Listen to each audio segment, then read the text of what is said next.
Let's imagine that you've come to my home for a visit near the end of September.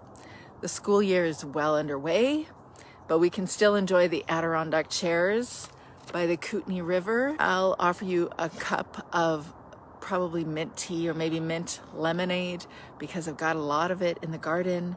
We can settle ourselves into the chair and we'll watch the cedars sway if there's a bit of a wind and listen to the water rush past the neighboring island.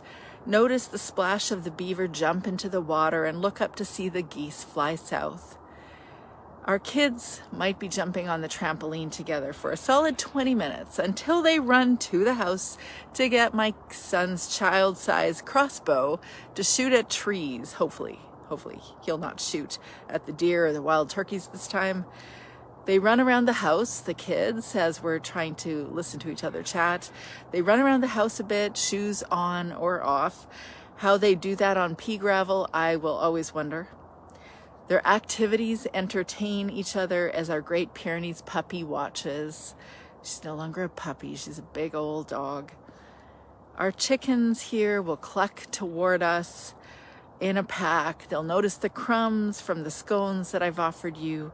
They'll clean it up for us as we chat. So let's chat.